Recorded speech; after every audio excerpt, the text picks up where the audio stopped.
ำนาจใจสติครองไว้อย่าพุทธังสรณังกัจฉามิธัมมังสรณังกัจฉามิสังฆังสรณังกัจฉามิกับนมัสการพระมหาเถระพระสังฆาธิการพระเถรานุเถระสวัสดีท่านผู้ฟังและผู้ชมทุกท่านที่ติดตามในรายการพระไตรปิฎกลอยฟ้าครั้งนี้ก็เป็นครั้งที่24นะครับครั้งที่24นะครั้งที่24เราก็ยังพูดถึงในเรื่องของวิปัสสนาญาณนะครับวิปัสสนาญาณซึ่งวิปัสสนาญาณนี้ก็เกี่ยวข้องกับในเรื่องของโพธิปักขิยธรรมนะครับวิปัสสนาญาณเป็นผลของการปฏิบัติเรารู้ว่าเราปฏิบัติก้าวหน้าหรือเป็นอย่างไรนะเราดูจากวิปัสสนาญาณเราจะได้ญาณที่1หรือญาณที่2หรือญาณที่3รู้ได้ด้วยวิปัสสนาญาณหรือรู้ได้ด้วยวิสุทธิ7นี่ก็เป็นทางดำเนินไปของวิปัสสนาญาณทั้งหลายครั้งที่แล้วก็พูดถึงในเรื่องของวิปัสสนาญาณที่1นามรูปปริเฉทญาณหรือสังขารปริเฉทหรือสังขารปริเฉทะแล้วก็ปัจจยปริคหายานสองญาณแรกเนี่ยคือญาณที่1และญาณที่2นี้เป็นญาณที่จะต้องมีรูปหรือนามที่เป็นปรมัตถ์ที่เป็นลักษณะเฉพาะตัวของรูปนามนั้นเขาเรียกว่าลักขณาทิจตุกะซึ่งเป็นวิเศษลักษณะของรูปนามนั้นถ้าเราไม่รู้ไม่เห็นวิเศษลักษณะเราก็ไม่สามารถที่จะกำหนดแยกแยะออกได้ว่าอะไรคือรูปอะไรคือนามเพราะเครื่องหมายของการแสดงให้รู้ว่านี่คือรูปนี่คือนามอันนี้คือเวทนาอันนี้คือสัญญานี่คือสังขารนี่คือวิญญาณเนี่ยก็รู้ได้จากวิเศษลักษณะของรูปขันธ์เวทนาขันธ์สัญญาขันธ์สังขารขันธ์และวิญญาณขันธ์หรือว่ารู้จากกิจของรูปของนามอันนี้ถือว่าได้ญาณที่1คือปริเฉทนามรูปปริเฉทญาณเมื่อกำหนดรู้อย่างนี้จนสติสมาธิปัญญามีกำลังมากขึ้นก็จะสามารถที่จะเห็นปัจจุปทานคืออาการปรากฏหรือผลซึ่งเป็นอาการปรากฏที่ปัญญาของบัณฑิตทั้งหลายหรือว่าปัญญาของผู้ที่กำลังเจริญวิปัสสนาสามารถเข้าไปเห็นได้ว่านามรูปเนี่ยอันนี้นะเป็นผลนะอันนี้เป็นรูปนี้เป็นผลนามนะเป็นผลให้เกิดนามนะหรือว่านามนี้เป็นผลให้เกิดรูปอันนี้คือเป็นผลปรากฏเป็นอาการปรากฏแล้วก็สามารถที่จะเห็นเมื่อเราเห็นอย่างนั้นเราก็จะรู้ได้ว่านามที่เกิดขึ้นเนี่ยมีอะไรเป็นเหตุใกล้รูปที่เกิดขึ้นมีอะไรเป็นเหตุใกล้นั่นก็แสดงว่าเราได้ญาณที่2นั่นก็คือได้แก่นามรูปปริเฉทญาณ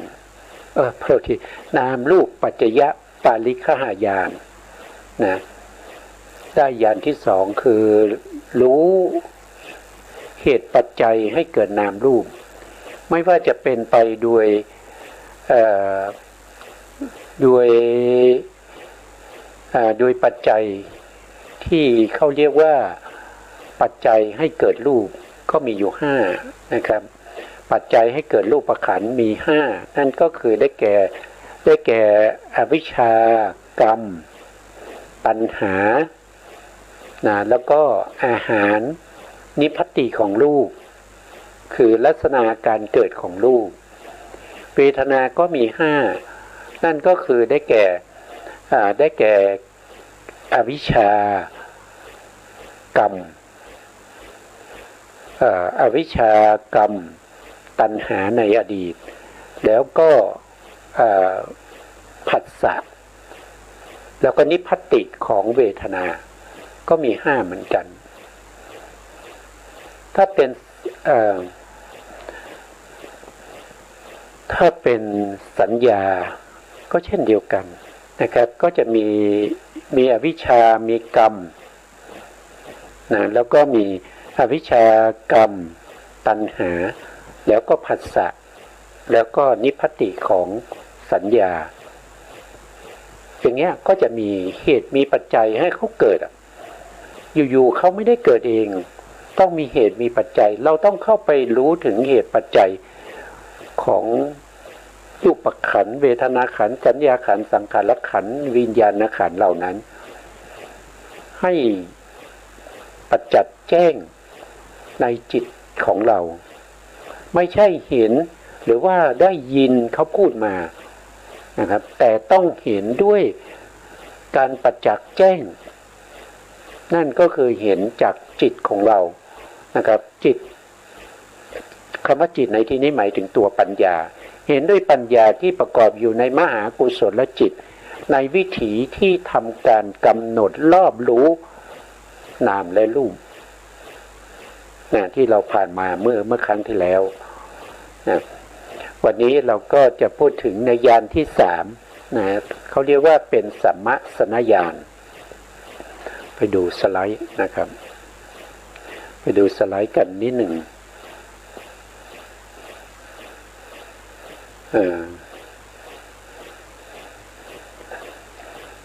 คือถ้าเราเรียกเห็นภาพด้วยก็จะทำให้เราเนี่ยเกิดความรู้เกิดความเข้าใจได้ง่ายขึ้นนะครับข้อที่สามก็คือญาณที่สามชื่อว่าสัมมสนญาณสัมมสนญาณก็คือปัญญาที่เห็นความเกิดขึ้นตั้งอยู่ดับไปของรูปนามโดยความเป็นพระไตรลักษณ์นะครับโดยความเป็นไตรลักษณ์ก็คืออนิจจังทุกขังอนัตตาความเกิดขึ้นจากที่ไม่มีแล้วเกิดขึ้นนะครับแล้วก็จากที่มีแล้วก็ดับไปอย่างนี้เราเรียกว่าเป็นความไม่เที่ยงเป็นอนิจจังนะครับขณะที่ตั้งอยู่เมื่อเกิดขึ้นแล้วก็ตั้งอยู่แต่ก็ทนอยู่ในสภาพที่ตั้งอยู่ไม่ได้เวลาเกิดขึ้นก็ตั้งอยู่ในความเกิดขึ้นไม่ได้นะครับตั้งอยู่ในความดับไปไม่ได้มันมีการเปลี่ยนแปลงอย่างนี้นะครับมันก็เห็นถึงความทุกข์เพราะฉะนั้นพระพุทธองค์ก็แสดงว่าในพระสูตรหลายพระสูตรพระพุทธองค์แสดงว่าสิ่งที่เป็นอนิจจังสิ่งนั้นก็ต้องเป็นทุกข์สิ่งไหนไม่เที่ยงสิ่งนั้นเป็นทุกข์สิ่งไหนเป็นสิ่งไหนไม่เที่ยงสิ่งนั้นเป็นทุกข์แล้วก็ต้องเป็นอนัตตานะครับคืออนัตตาก็คือบังคับบัญชาไม่ได้เป็นไปตามสภาวะที่เขาเป็นเขาต้องดับไปเขาต้องสูญไปสลายไปพังไปหมดไปไม่สามารถที่จะให้เขาตั้งอยู่ได้อย่างนี้ก็เป็นอนัตตานะครับเป็นอนัตตาโดยอุปมาอุปไมยนะครับอนัตตานี่กินความมากนะครับมากกว่าที่เราพูดถึงนะครับอนัตตานะครับผู้มีปัญญาก็จะรู้ได้นะคือเมื่อเราเห็นความเกิดขึ้นตั้งอยู่ดับไปของรูปนามนั่นแสดงว่าเราได้ญาณที่สามในญาณที่สามนี้ก็จะมีการเจริญให้มีความชำนาญมากขึ้นนะครับมาดูรายละเอียดนะครับเป็นไปด้วยอำนาจการพิจารณา นะครับพิจารณาในที่นี้หมายถึงว่าพิจารณาอารมณ์นะครับอารมณ์ของวิปัสสนาที่เป็นสัมมาสนญาณสัมมาสนญาณนี้สามารถที่จะพิจารณาได้ไม่เหมือนกับญาณที่หนึ่งกับญาณที่สองญาณที่หนึ่งกับญาณที่สองต้องกำหนดรู้ลักษณะของนามรูปตามความเป็นจริงจนกว่าเราจะเห็นนามรูปนั้นได้อย่างชัดเจนนะครับเห็นนามรูปปรากฏอย่างชัดเจนว่านี้คือรูปนี้คือนามแล้วก็รู้เหตุรู้ปัจจัยของรูปนามแล้วได้สัมมาสนญาณสัมมาสนญาณก็สามารถที่จะพิจารณาเพราะว่ามีอารมณ์เป็นพระไตรลักษณ์พระไตรลักษณ์นี้ไม่ใช่ปรมัตถ์นะพระไตรลักษณ์เนี่ยเป็นบัญญัติเป็นสามัญลักษณะไม่ใช่วิเศษลักษณะสามารถที่จะพิจารณาไต่ตองด้วยปัญญานะครับพิจารณาธรรมมีขันธ์นะขันธ์นี่ก็ขันธ์ห้าใช่ไหมรูปขันธ์อย่างเงี้ยรูปขันธ์เวทนาขันธ์สัญญาขันธ์สังขารขันธ์แล้วก็วิญญาณขันธ์ได้แต่ถ้าเรายังไม่ได้ญาณที่หนึ่งและญาณที่สองปัจจุบันนี้เขาไม่ให้เราพิจารณาไม่ให้ใช้พิจารณาเพราะการพิจารณาจะเป็นการที่เข้าไม่ถึงรูปนามคำว่าเข้าไม่ถึงรูปนามนั่นก็คือเรายังไม่ได้นามรูปปริเฉทญาณเรายังไม่ได้ปัจจยปริฆาญาณก็ต้องชะลอไว้ก่อนมาเริ่มพิจารณาในญาณที่สามนะโดยความเป็นรูปกลาบในที่นี้ก็หมายถึงรูปที่เป็นกลุ่มเป็นก้อนนะครับรูปอันนี้คือเขาพิจารณารูปก่อนคือบุคคลที่เป็นวิปัสสนาญาณิกก็คือไม่ได้เจริญในเรื่องของสมถะมาก่อนไม่ได้ฌานมาก่อนเจริญวิปัสสนาโดยตรงก็ต้องกำหนดรูปก่อนนะครับรูปก็จะเป็นเหตุเป็นปัจจัยพาเราไปสู่นามนะก็กำหนดในเรื่องของรูปขันธ์ก็จะเป็นรูปขันธ์เนี่ยมันก็ต้องเป็นกลุ่มเป็นก้อนที่เราเห็นเนี่ยมันก็จับกลุ่มกันเป็นกลุ่มเป็นก้อนที่เราเรียกกันว่าเป็นรูปกลปะหรือกลปะของรูปกลปะของรูปเนี่ยรูปหนึ่งก็จะต้องอย่างเช่นรูปเนี่ยก็จะมีอยู่ว่าโดยปัจจัยเนี่ยก็จะมีอยู่4อย่างนะครับก็คือมี1ก็คือรูปที่เกิดจากกรรมถ้ารูปที่เกิดจากกรรมในกลาบหนึ่งเนี่ยอย่างน้อยต้องมี9กลาบอย่างน้อยต้องมี9รูปนะครับ9รูปนั่นก็คือได้แก่เขาเรียกว่าชีวิตะนวัตตกลาบชีวิตะนวัตตกลาบมีอยู่9รูปอวินิโพครูป8บวกกับชีวิตะรูป1เป็น9รูปนี้เรียกว่าเป็นชีวิตะนวกากลาบนะครับเรามาดูตรงนี้นะตรงนี้ก็คือท่านแสดงคือความจริงเนี่ยเราต้องรู้ถ้าเราไม่รู้นี่เราเจริญวิปัสสนาไม่ได้นะครับเพราะว่าเราต้องใช้ความรู้ที่เราศึกษามาที่เราสะสมมาเนี่ยที่เขาเรียกว่าเป็นสัจจญาณเนี่ยจะต้องนำไปใช้ในการที่จะเจริญวิปัสสนานั่นก็คือเราต้องนำเอาสัจจญาณไปเป็นกิจญาณนำสัจจญาณให้กลายเป็นกิจญาณให้ได้ถ้าเราไม่มีสัจจญาณคือไม่มีความรู้เลยว่าอะไรคือรูปกลาบแล้วเราจะพิจารณาได้อย่างไรเราจะพิจารณาเราจะกำหนดรูปกลาบได้อย่างไรมันก็ทำไม่ได้ใช่ไหมครับมันก็จำเป็นที่จะต้องมีความรู้เหล่านี้ความรู้เหล่านี้เนี่ยมันเป็นความรู้ที่อย่างที่พระพุทธองค์ได้แสดงไว้ในธรรมจักรนะครับเมื่อเรายังไม่รู้ยังไม่ตรัสรู้ในเรื่องของอริยสัจสี่ในอาการเขาเรียกว่ารอบ3อาการ12 รอบ3อาการ12ยังไม่ชัดเจนยังไม่ปรากฏชัดเราก็ยังไม่ปฏิญาณตนว่าเป็นพระสัมมาสัมพุทธเจ้าต่อเมื่อเราได้กำหนดรอบรู้ในอริยสัจสี่ด้วยอาการมีรอบ3อาการ12แล้วเราจึงปฏิญาณตนว่าเป็นพระสัมมาสัมพุทธเจ้ารอบ3นั้นคืออะไรรอบ3นั้นก็คือได้แก่สัจจญาณอันนี้คือรอบที่1สัจจญาณที่เป็นไปในทุกขสัจสัจจญาณที่เป็นไปในทุกขสมุทัยสัจแล้วก็สัจจญาณที่เป็นไปในนิโรธสัจสัจจญาณที่เป็นไปในนิโรธคามินีปฏิปทาอาริยสัจก็จะมีสัจจญาณนี้ต้องหมุนไปในอาริยสัจทั้ง4นะคือเราต้องรู้ก่อนว่าอะไรคือทุกขสัจนะทุกขสัจเป็นอย่างไรนะทุกขสัจธรรมเหล่านี้เป็นทุกขสัจเราต้องรู้ก่อนนั่นเป็นสัจจญาณนะนั่นคือสัจจญาณในทุกขสัจแล้วเราจะต้องรอบรู้ว่าสัจจญาณในทุกขสมุทัยก็คือเหตุให้เกิดทุกข์สัจจญาณอะไรล่ะที่เป็นเหตุให้เกิดทุกข์อันนี้คือข้อที่2เราต้อง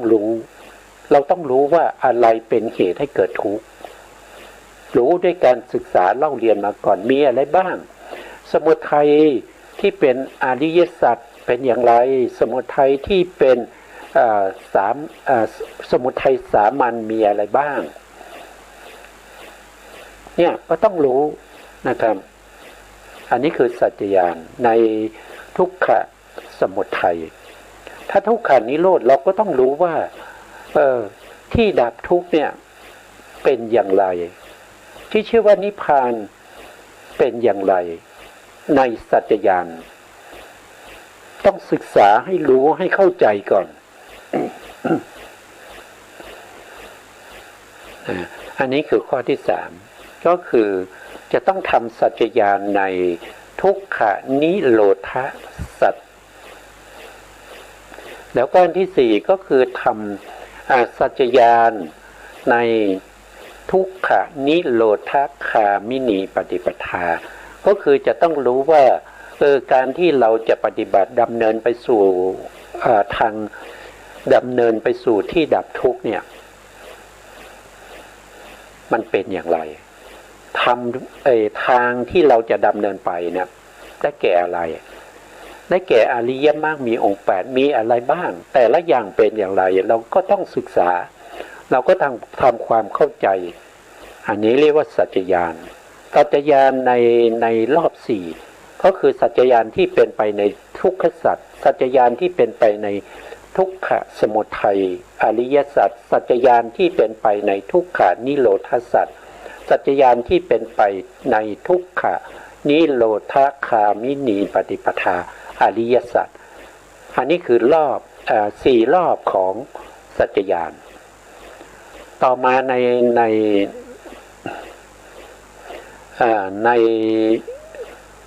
รอบที่2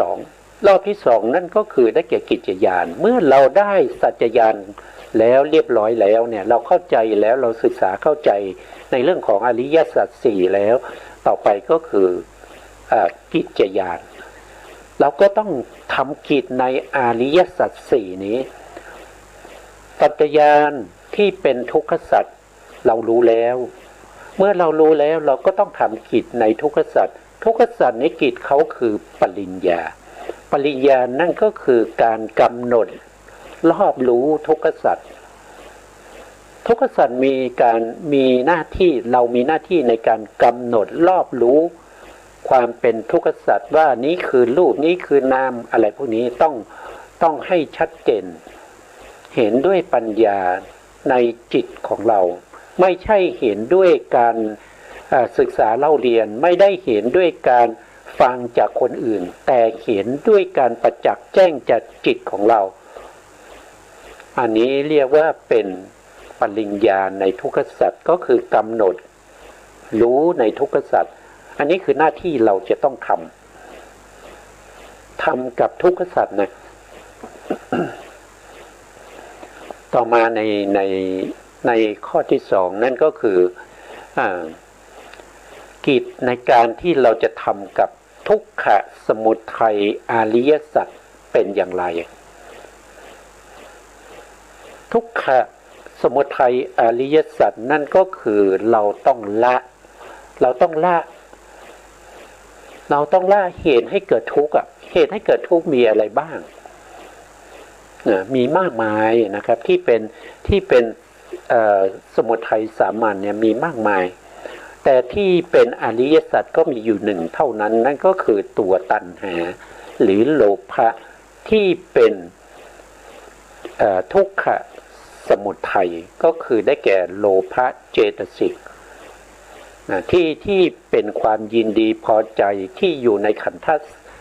ที่อยู่ในจิตของเรายินดีพอใจในรูปที่เราได้เห็นรูปที่สวยๆก็ชอบใจแต่ได้เห็นรูปที่ไม่ดีก็เกิดไม่ชอบใจหรือว่าได้ยินเสียงไพเราะก็ยินดีพอใจติดใจในเสียงนั้นถ้าเสียงที่ไม่ดีก็ไม่ยินดีพอใจเนี่ยได้กลิ่นที่ดีก็ชอบใจได้รสที่ดีก็ชอบใจได้ถูกต้องสัมผัสสิ่งที่พึงพอใจชอบใจติดใจนึกคิดถึงอารมณ์ที่เราชอบก็ยินดีพอใจอย่างนี้ก็จะติดใจสิ่งเหล่านี้อันนี้เราต้องทำการละเพราะว่าเป็นกิจในข้อที่สองที่เรียกว่าทุกขสมุทัยอริยสัจต้องละนะครับถ้าไม่ละก็ไม่ได้ทำกิจในข้อนี้เราต้องละอะไรละความยินดีพอใจละความไม่ยินดีพอใจละสิ่งที่เราได้เห็นแล้วชอบใจไม่ชอบใจอะไรพวกนี้เราต้องละนี้เป็นกิจในข้อที่สองนะครับข้อที่สามนั่นก็คือทุกขนิโรธาสัจเราต้องทำให้แจ้งอันนี้คือเราต้องทำให้แจ้งเราต้องทำให้มันมีขึ้นไม่มีเราต้องทำให้มีทำให้แจ้งประจักษ์ในทุกขนิโรธาสัจข้อที่สี่ก็คือเราต้องเจริญในเรื่องของทุกขนิโรธคามินีปฏิปทาอริยสัจเราต้องเจริญนั่นก็คือเราต้องเจริญมรรคมีองค์แปดอันนี้เป็นกิจนะเป็นกิจก็จะได้กิจก็จะมีอยู่สี่ทุกขสัจมีหน้าที่กำหนดรู้นะครับสมุทัยสัจมีหน้าที่การละนิโรธสัจมีหน้าที่ในการทำให้แจ้งแล้วก็มรรคสัจมีหน้าที่เจริญนี่ข้อที่สองนะครับในรอบที่สองนะในรอบที่สองก็สี่ใช่ไหมครับรอบที่หนึ่งมีสี่รอบที่สองมีสี่ทีนี้ก็เป็นรอบที่สามรอบที่สามก็เขาเรียกว่าเป็นปฏิเวทก็คือสำเร็จกิจแล้วนั่นก็คือได้แก่ทุกขสัจเราก็ได้กำหนดรอบรู้แล้วนี่ก็เป็นเขาเรียกว่าเป็นกัตตญาณนะครับสองก็ทุกขสมุทัยอริยสัจเราก็ละแล้วเป็นกัตตญาณแล้วก็ต่อมาก็คือทุกขานิโรธสัจเราก็ทำให้แจ้งแล้วก็เป็นกัตตญาณก็คือทำเสร็จแล้วต่อไปอันที่สี่ก็คือทุกขานิโรธคามินีปฏิปทาอริยสัจเราก็ได้เจริญเสร็จแล้วอันนี้ก็จะเป็นรอบที่สามเพราะฉะนั้นพระพุทธองค์ได้ตรัสไว้ในธรรมจักรว่าในอริยสัจสี่เนี่ยถ้าพระพุทธองค์ไม่ได้ทำรอบสามอาการ12พระพุทธองค์ไม่ปฏิญาณตนว่าเป็นพระพุทธเจ้า ก็คือมาจากตรงนี้เพราะฉะนั้นเราจะตรัสรู้ตามพระพุทธเจ้าหรือว่าเราจะได้ดวงตาเห็นธรรมดวงตาที่มีธุลีจะปราศจากธุลีได้เราก็ต้องทำกิจเหมือนกับพระพุทธองค์แต่เราไม่ได้ทำเองเพราะว่าเราเป็นผู้ที่ทำตามเป็นผู้ที่ได้ยินได้ฟังจากพระพุทธองค์แล้วก็ทำตามเราจึงเป็นสาวกแต่พระพุทธองค์ไม่เคยได้ยินได้ฟังไม่เคยสดับมาก่อนทำนึกคิดทำขึ้นด้วยตัวเองนั่นก็คือตรัสรู้แล้วได้เป็นสัมมาสัมพุทธเจ้าเพราะฉะนั้นการดำเนินทางเหล่านี้เป็นทางหลุดพ้นเนี่ยว่าไปมันก็มีหลายวิธีใช่ไหมครับมันมีหลายวิธีแต่ทั้งหมดทั้งมวลนั้นจะต้องรวมลงไปสู่ที่เดียวกันนั่นก็คือสู่พระนิพพานนะครับอย่างที่พระพุทธองค์ได้ตรัสไว้ในพระสูตรในสติปัฏฐานสูตรก็เปรียบเสมือนว่า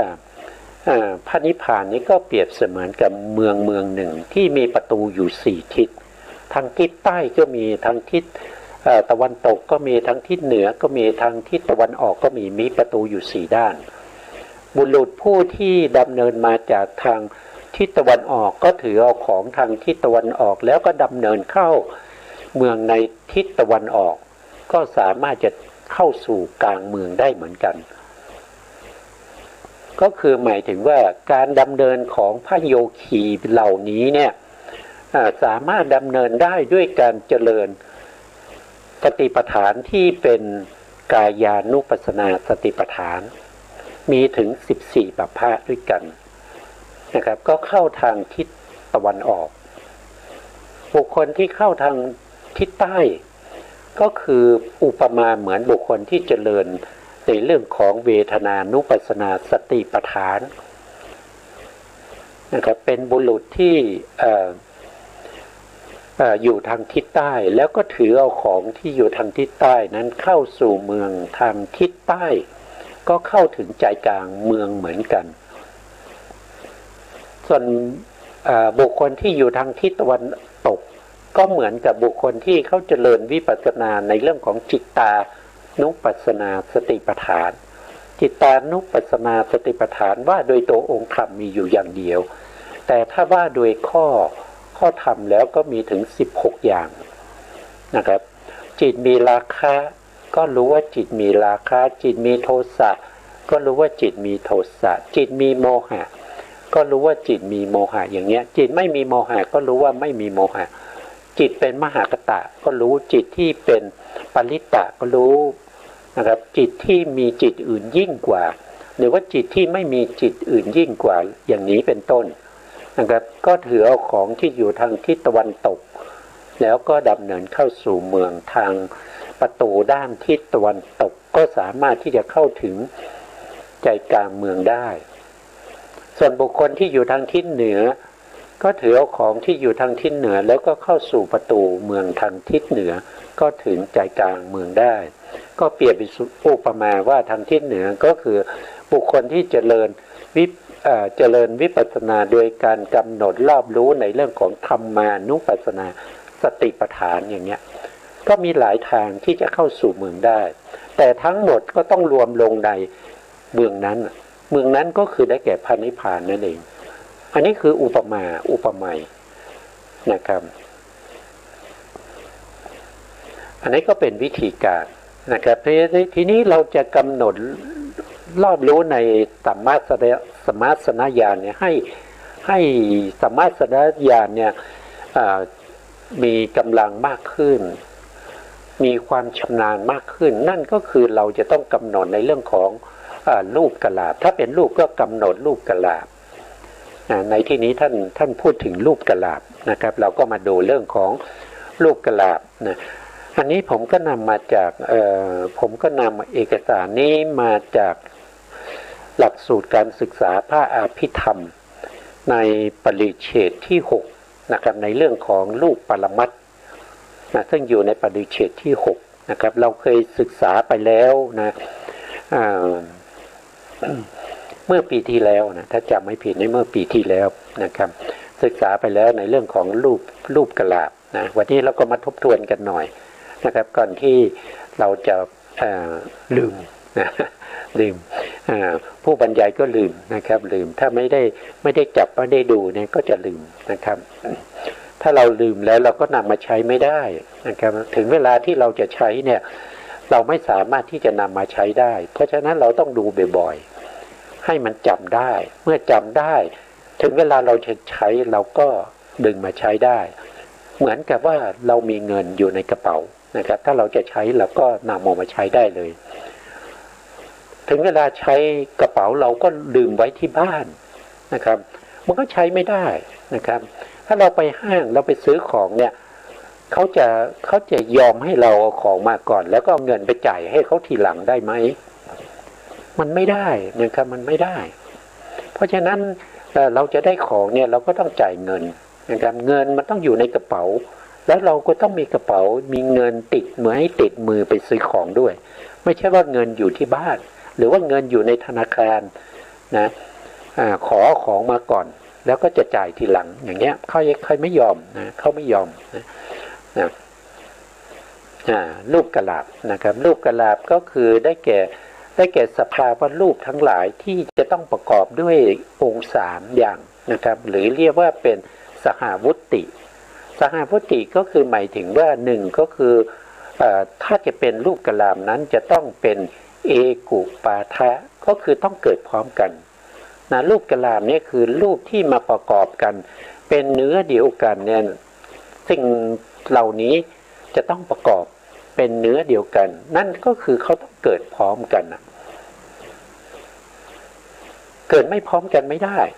ไม่เรียกว่ารูปกลาบนะครับเรียกอย่างอื่นได้แต่รูปกลาบต้องเกิดพร้อมกันนะนี่ข้อที่1ข้อที่2ก็คือเอกนิโรธะเอกนิโรธะก็คือดับพร้อมกันรูปกลาบเกิดพร้อมกันแล้วก็ประกอบกันเขาเรียกว่ารวมกันรวมกันเป็นเนื้อเดียวเขาไม่เรียกประกอบนะถ้าเป็นประกอบนี้ก็คือต้องเป็นนามกับนามถ้าเป็นรูปกับรูปเนี่ยคือไม่สามไม่วิต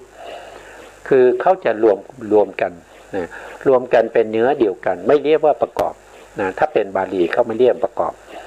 นะครับแต่เราอนุโลมใช้ตรงนี้ว่าเขาประกอบกันนะเกิดพร้อมกันแล้วก็ดับพร้อมกันที่3ก็คือเอกนิสยะ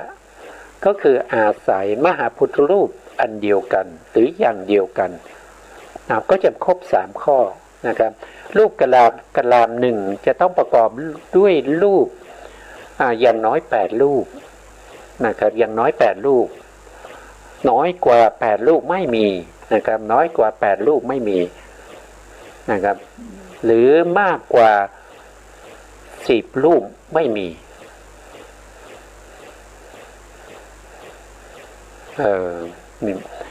ถ้าเราพูดถึงกรรมชรูปเนี่ยก็เกิน10รูปไม่ได้นะครับแต่ถ้าพูดถึงจิตตชรูปปุตุชรูปหรือว่าอาหารชรูปที่มีลักษณะที่มีวิการรูปประกอบก็จะมีมากนะครับก็จะมีถึง12-13รูปได้นะเรามาดูนะครับทีนี้เรารู้แล้วว่ารูปกลาม1เนี่ยอย่างน้อยต้องมี8รูป8รูปนั้นต้องเกิดพร้อมกันเอกุปาทะ8รูปนั้นต้องดับพร้อมกันเอกานิโรธะ8รูปนั้นต้องอาศัย8รูปเนี่ยมีมหาพุทธรูป4นะครับแล้วก็มีรูปอาศัยอยู่4นะทั้ง8รูปนี้ต้องอาศัยซึ่งกันและกันก็แล้วกันนะครับเอกานิสยะนะครับมหาพุทธรูป4ก็อาศัยซึ่งกันและกันอย่างเช่นธาตุดินนี่ก็อาศัยธาตุน้ำด้วยนะครับแล้วก็อาศัยธาตุไฟด้วยอาศัยธาตุลมด้วยคือมหาพุทธรูป4เนี่ย4รูปเนี่ยเขาต้องอาศัยซึ่งกันและกันนะครับเขาเป็นอัญญมัญญะต่อกันก็คืออาศัยซึ่งกันและกันมหาปฐวีอาศัยอาโปอาศัยเตโชอาศัยวาโยแล้วก็อาโปก็อาศัยปฐวีอาศัยเตโชอาศัยวาโยท เตโชก็อาศัยปฐวีอาศัยอาโปอาศัยวายโยวายโยก็อาศัยปฐวีอาศัยเตโชอาศัยอาศัยอาโปนะครับก็อาศัยซึ่งกันและกันสำหรับมหาภูตรูปนะครับส่วนอีก4รูปนั้นเป็นรูปที่เราเรียกว่าเป็นรูปที่เป็นเขาเรียกว่าอานิพพานรูปโทษที4รูปนั้นเขาเรียกว่าเป็นอุปาทัยรูปอุปาทัยรูปก็คือรูปที่อาศัยมหาพุทธรูปเกิดเราก็จะพูดก็จะงงนิดหนึ่งนะครับเพราะฉะนั้นเดี๋ยวผมขอเวลานิดหนึ่งนำเอารูปปรมัตถ์ให้ดูนะครับนี่เรามาดูรูปปรมัตถ์นะครับการที่เราศึกษาแบบนี้ก็เพื่อที่จะนำไปใช้ประโยชน์ได้นะครับถ้าเราศึกษาแล้วเราใช้ประโยชน์ไม่ได้มันก็ไม่มีประโยชน์ไม่รู้จะเอาไปทำอะไรนะครับศึกษาแล้วเนี่ยก็มีหลายท่านนะผมที่จบอภิธรรมบัณฑิตมีหลายท่านนะครับจบมาแล้วนะครับถามไม่รู้เรื่องนะครับอย่าพูดถึงว่าเอาไปใช้ประโยชน์เลยนะครับบางท่านลูกมีเท่าไหร่ก็ยังไม่รู้ว่ามันยังไงมันพูดไปมันก็ไม่ดีนะครับไม่อยากจะพูดนะครับเรามาดูตรงนี้ดีกว่ามาดูรูปทั้งหมดเนี่ยรูปปรมัตถ์เนี่ยมีอยู่28รูปนะครับรูปเนี่ยมีอยู่28รูปในรูป28รูปนี้ก็จะมีมหาพุทธรูป4มหาพุทธรูป4ก็จะมีปฐวีคือธาตุดินอาโปคือธาตุน้ำเตโชคือธาตุไฟวายโยคือธาตุลม4รูปนี้เป็นรูปใหญ่เป็นรูปที่เป็นที่อาศัยของรูปอีก24รูปที่เราเรียกว่าเป็นอุปทัยรูปเป็นรูปอาศัยมหาพุทธรูป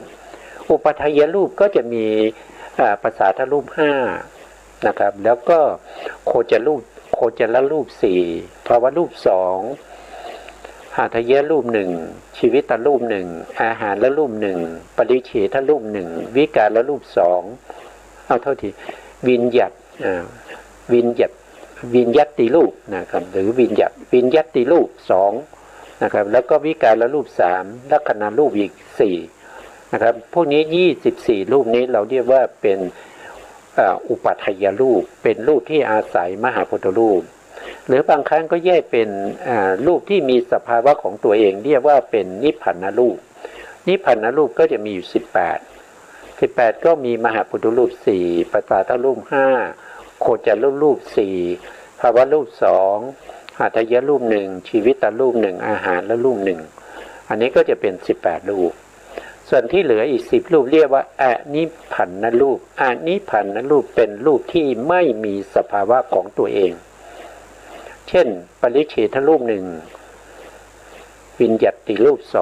2วิการละรูป3ลักขณะรูป4รูปพวกนี้เรียกว่าอนิพพานรูปเป็นรูปที่ไม่มีสภาวะของตัวเองต้องอาศัยนิพพานรูปถึงจะแสดงสภาวะตัวเองได้ตัวเองไม่มีสภาวะ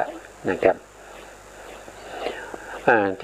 ทีนี้เราพูดถึงรูปกลาบอย่างน้อยเนี่ยจะต้องมีอยู่8รูป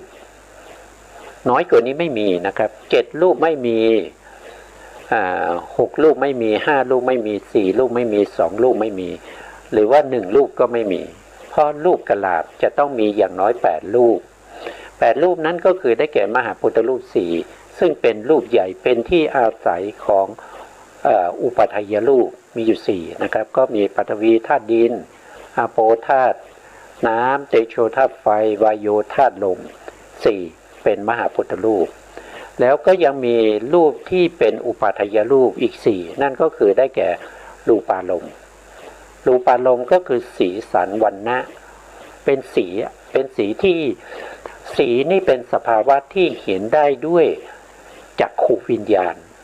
ตัวที่เห็นจริงๆคือจักขุวิญญาณเรียกว่ารูปารมณ์สิ่งไหนที่เห็นได้ด้วยเห็นได้ด้วยจักขุประสาทหรือว่าประสาทหรือว่าเขาเรียกว่าเป็น ตัวเห็นนะเป็นตัวจิตก็ต้องเรียกว่าจักขูวิญญาณนะครับต้องเป็นรูปารมณ์และสิ่งไหนที่สามารถรู้กลิ่นได้ด้วยโสตวิญญาณสิ่งนั้นเรียกว่าสัทธารมณ์นะครับก็คือกลิ่นสัทธารมณ์คือกลิ่นนะมีสีมีรสต่อไปก็จะต้องมีกลิ่นเรียกว่าคันธารมณ์คันธารมณ์ก็ต้องรู้ได้ด้วยฆานะวิญญาณนะ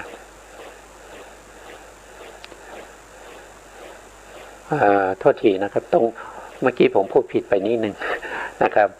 เนี่ยการที่เราไม่ได้ทบทวนนะครับในรูปทั้งแปดนี้ไม่มีเสียงนะไม่มีคัน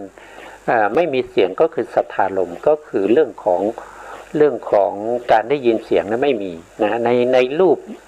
วินิโพครูปแปดเนี่ยไม่มีเสียงนะครับไม่มีเสียงนะครับมีสีนะครับแล้วก็มีกลิ่นนะครับคันธารมณ์มีกลิ่นนะครับแล้วก็มีรสนะมีรสนี่รู้ได้ด้วยชิวหาวิญญาณนะครับสิ่งไหนรู้ได้ด้วยชิวหาวิญญาณสิ่งนั้นเป็นรสนะเพราะฉะนั้นก็ได้7นะครับได้7มาแล้วมหาพุทธรูป4แล้วก็มีรูปารมณ์มีคันธารมณ์แล้วก็รสารมณ์ก็เป็น7แล้วมีอีกอันหนึ่งก็คืออาหารละรูปอาหารละรูปก็จะเป็นตรงนี้นะรวมกันก็จะเป็น8นะครับมีมหาพุทธรูป4เป็นรูปใหญ่เป็นที่อาศัยของอุปาทายรูปอุปาทายรูปนั้นได้แก่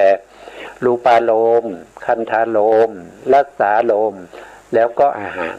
8รูปนี้รวมกันเรียกว่าวินิโพคารูปเป็นรูปกับกลาบที่เล็กที่สุดไม่สามารถจะแยกออกจากกันไปได้เป็นรูปที่เล็กที่สุดแล้วไม่ว่าจะเป็นกัมมัชรูปก็ต้องมีรูปเหล่านี้ประกอบไม่ว่าจะเป็นจิตตชรูปก็ต้องมีรูปเหล่านี้เป็นตัวพื้นฐานอยู่เป็นรูปกลาบอยู่ไม่ว่าจะเป็นอาหารละรูปก็ต้องมีรูปเหล่านี้เป็นพื้นเป็นตัวตั้งอยู่นะครับไม่ว่าจะเป็นอุตุชรูปก็จะมีรูปเหล่านี้มีอวินิโพคารูป8นี้เป็นพื้นยืนอยู่เพราะฉะนั้นรูปที่เล็กที่สุดก็จะมีอยู่8รูปเราก็ต้องจำได้ว่า8รูปนี้คือมหาพุทธรูป4แล้วก็รูปารมณ์คันธารมณ์รสารมณ์อาหารรวมเป็น8เรียกว่าเป็นอวินิโพคารูป8อันนี้เป็นรูปกลาบรูปกลาบนี้เราจะใช้ในการที่จะพิจารณาในสัมมัสสนญาณคือญาณที่3ที่มีความไม่เที่ยงทนอยู่สภาพเดิมไม่ได้เป็นทุกข์นะครับแล้วก็มีการดับไปเป็นอนิจจังเพราะฉะนั้นเราจะพิจารณาจากรูปกลาบเหล่านี้ให้เห็นชัดเจนในเรื่องของไตรลักษณ์เห็นชัดเจนในเรื่องของอนิจจังทุกขังอนัตตาที่มันเป็นไปในรูปขันธ์อันนี้เป็นรูปพื้นฐานมีอยู่8รูปแต่ถ้าเป็นรูปที่เป็นกัมมัชรูปล่ะกัมมัชรูปนี้อย่างน้อยต้องมีอยู่9รูปนะครับเรียกว่าชีวิตนวกกลาภก็คือหมายถึงอวินิโพครูป8นี้บวกกับชีวิตรูปอีก1รูปนี้นะครับบวกเข้าไปในอวินิโพครูป8ก็เป็น9รูป9รูปนี้ก็จะเรียกว่าชีวิตนวกกลาภเป็นรูปที่จริงๆแล้วแยกจากกันไม่ได้นะครับแต่สามารถแยกด้วยตัวอะไรตัวปัญญานะครับปัญญาที่พระสัมมาสัมพุทธเจ้าเป็นผู้ตรัสรู้มาสามารถแยกได้ให้เราได้รู้ว่าอันนี้คือกัมมัชรูปที่เป็นชีวิตนวกลาภมีอยู่9รูปนั่นก็คือเป็นลักษณะนี้แต่จริงๆแยกจากกันไม่ได้เพราะมันเป็นเนื้อเดียวกันมาประกอบกันเป็นเนื้อเดียวกันเรียกว่าเป็นรูปกลาภเหมือนกับเราเอาดินมานะครับดินมาก้อนหนึ่ง ในดินนั้นเป็นก้อนเนี่ยเป็นเราก็สมมุติว่าก้อนนั้นคือเป็นลูกกะลาในนั้นก็จะประกอบด้วยอะไรก็จะประกอบด้วยรูปทั้ง8รูปเรียกว่าเป็นอวินิโพคารูปอันนี้อวินิโพคารูปที่อยู่ในดินนั้นนะครับแต่อวินิโพคารูปที่อยู่ในดินก้อนหนึ่งเนี่ยดินก้อนนั้นถ้าสมมติว่าเท่ากับหัวเหารู้จักเหานะครับเหาที่ชอบอยู่ในผมอะอยู่ในผมที่สกปรกนะครับในผมนั้นจะมีเหาเนี่ยเราไม่ได้เอามาทั้งตัวเราเอามาเฉพาะเหาเฉพาะหัวของมันเรียกว่าหัวเหาที่นี่หัวเหาเนี่ยมาเทียบกับรูปกะลาบนี้จะน้อยกว่าหัวเหาอีกนะครับมีผู้รู้นะครับท่านได้เปรียบเทียบอุปมาคิดคำนวณออกมาแล้วจากกาลาละรูปนะครับท่านก็คิดออกมาได้อยู่รูปกะลาบถึง11ล้านรูป 11.7 ล้านรูปถึงรวมกัน 11.7 ล้านรูปของรูปกะลาบเอามารวมกันก็จะมีขนาดเท่ากับหัวเหานะคิดมาจากไหนก็คิดมาจากในขณะที่เราเกิดครั้งแรกเนี่ยที่มีรูปเกิดขึ้นเขาเรียกว่ารูปกะลาบที่เกิดขึ้นนะในปฏิสนธิการเนี่ย3กะลาบนะครับพวกที่อยู่ในครรภ์นะครับมีอยู่3กะลาบ3กะลาบนั่นก็คือได้แก่ภาวะทัสสะกะลาบ1นะครับหัตถยทัสสะกะลาบ1แล้วก็กายทัสสะกะลาบ1เพราะฉะนั้นเวลาเกิดในปฏิสนธิการเนี่ยเกิดครั้งแรกในครรภ์ก็จะมีรูปกะลาบอยู่3กะลาบในรูปกะลาบ3กะลาบนี้จะมีขนาดเท่ากับกะละละคือรูปที่เล็กมากท่านได้อุปมาไว้อัฏฐกถาจารย์อุปมาไว้ว่ากะละละนี่มาจากไหนก็คือการที่นำเอาขนจามรีไปชุบน้ำมันงาแล้วก็สะบัดทิ้งไป7 ครั้งสะบัดแรงๆให้น้ำมันที่อยู่ในขนจามรีนี่ให้หลุดไปสะบัดไป7 ครั้งเสร็จแล้วในครั้งที่8ก็มาสะบัดแล้วก็สะบัดในครั้งที่8ที่สามารถจะมาติดอยู่ตรงที่เราสะบัดได้อันนั้นแหละจะเท่ากับกาลละก็คือเท่ากับรูปกะลาบ3รูปกะลาบใน3รูปกะลาบถ้าเราพูดถึงรูปปรมัตถ์ก็จะมี30รูปนะแต่ถ้าเรารวมกันก็เป็น3กะลาบแล้วก็นำไปคิดถึงเปรียบเทียบกับหัวเหาก็จะได้อยู่ทั้งหมด 11.7 ล้านรูปกะลาบนะครับถึงจะเท่ากับ1หัวเหานั่นเพราะฉะนั้นมันเล็กมากมันเล็กเหลือเกินกว่าที่เราจะโตมาเท่าที่เราเป็นผู้ใหญ่เนี่ยมันมากมายเหลือเกินรูปกะลาบมากมายเหลือเกินนะอันนี้ก็เป็นรูปกะลาบที่เราสามารถจะใช้ในการที่จะเจริญในสัมมาสนญาณเจริญวิปัสสนาในสัมมาสนญาณด้วยการพิจารณารูปกะลาบเหล่านี้อย่างเช่นเราเห็นปุ๊บใช่ไหมครับเราเห็นปุ๊บนั่นคือจักขุวิญญาณจักขุวิญญาณนี่เป็นนามเป็นตัวเห็นอะไรเห็นรูปอารมณ์จักขุวิญญาณอาศัยอะไรเกิดก็อาศัยจักขุวัตถุเกิดจักขุวัตถุนั้นก็เป็นกามชรูปจักขุวัตถุเป็นกามชรูป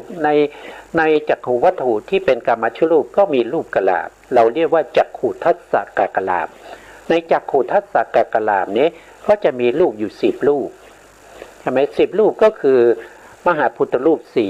4นะครับแล้วก็รูปารมณ์คันธารมณ์รักษารมณ์อาหารและรูปอันนี้ก็เป็นเท่าไหร่เป็น8เรียกว่าเป็นอวินิโพคารูป8แล้วก็จะต้องมีชีวิตตรูปอีก1ก็เป็นรูปที่9แล้วก็มีจักขุประสาทอีกรูป1ก็เป็นรูปที่10รวมกันทั้ง10รูปนี้เราจะเรียกว่าเป็นจักขุทัสสะกะลาบ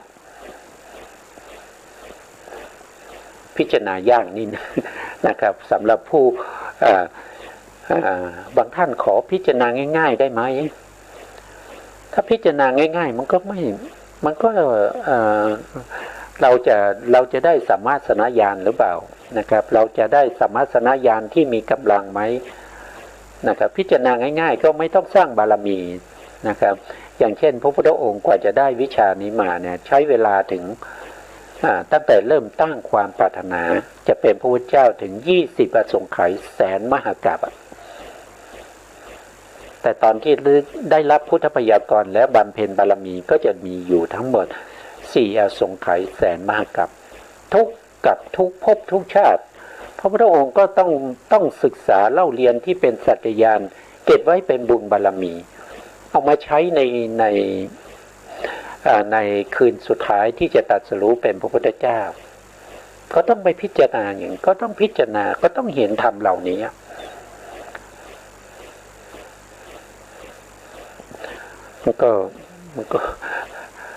มันพูดไปก็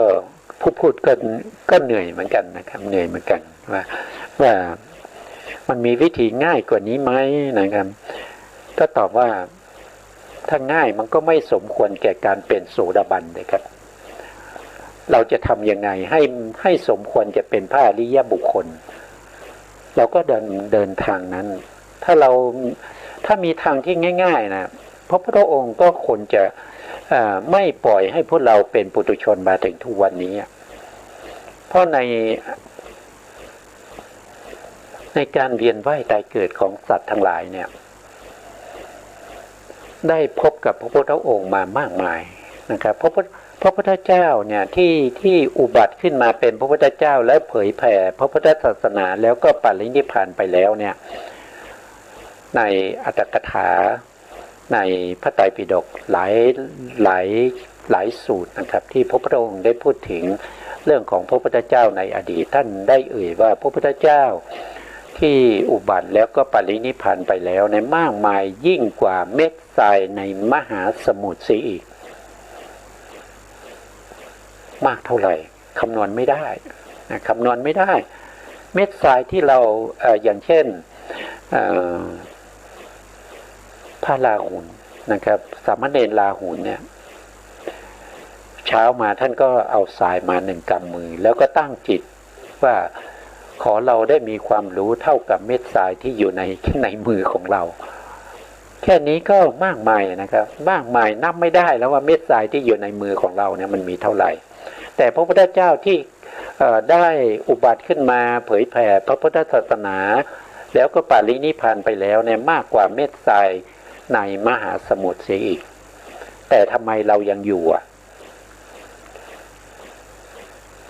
แต่ทำไมเรายังเวียนว่ายตายเกิดไม่ปรินิพพานตามพระพุทธองค์ไปก็เพราะเราต้องการทำที่มันง่ายนะครับมันสะดวกสบายมันไม่ต้องยากเราจึงสมควรที่จะเวียนว่ายตายเกิดไงเพราะธรรมที่สมควรแก่การตรัสรู้เนี่ยมันไม่ง่ายนะครับมันไม่ง่ายสิ่งที่ยากมันก็สมควรแก่ความเป็นพระอริยะนะครับนะผู้ที่เขาปรารถนาจะเป็นอริยสงฆ์เนี่ยเขาต้องสร้างบารมีมานะสร้างบารมีมาอย่างเช่นพระสารีบุตรพระโมคคัลลานะเนี่ยท่านสร้างบารมีมาถึง1 อสงไขยแสนมหากัปนะ1 อสงไขยแสนมหากัปพระอานนท์ก็สร้างบารมีมาถึง100,000 มหากัปนะพระอัญญาโกฏัญญะพระวัปปะมหานามะนะครับพัทยะอาสาชิพยัสสะพวกนี้เขาสร้างบารมีมาหมดเขาสร้างบารมีมาถึง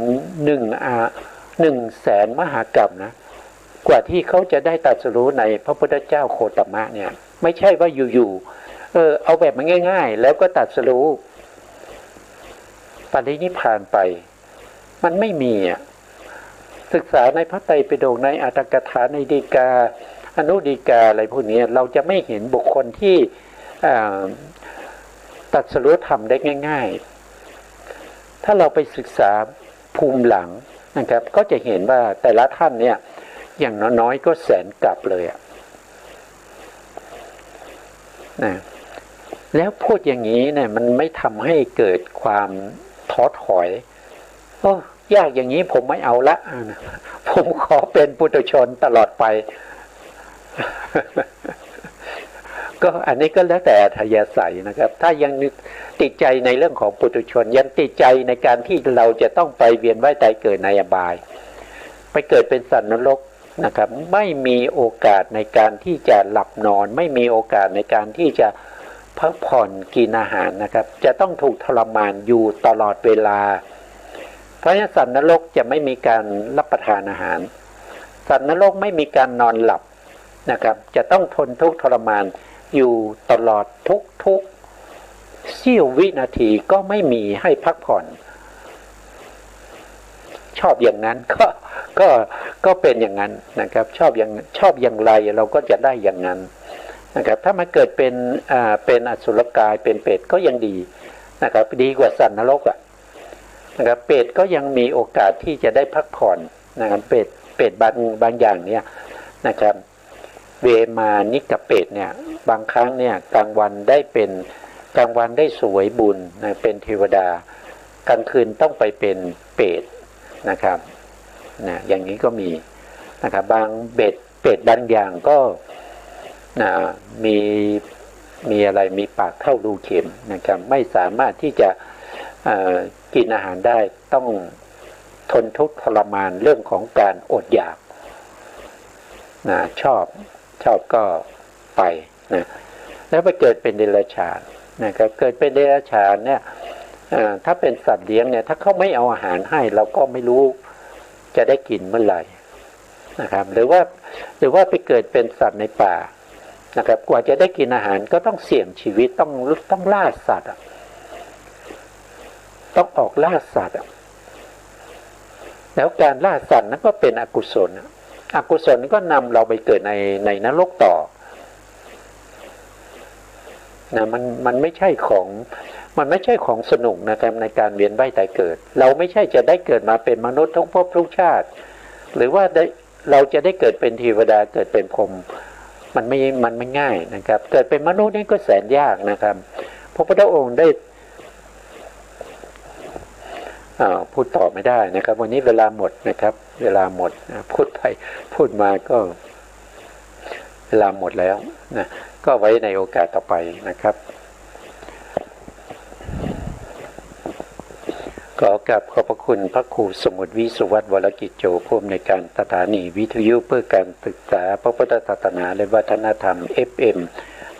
104.5 เมกะเฮิรตซ์วัดฝายหินจังหวัดเชียงใหม่กับขอบพระคุณพระครูปริยัติยานุศาสตร์ขอบคุณท่านผู้ฟังและผู้ชมทุกท่านพบกันใหม่ในโอกาสต่อไปครับวันนี้ลาไปก่อนครับสวัสดีครับ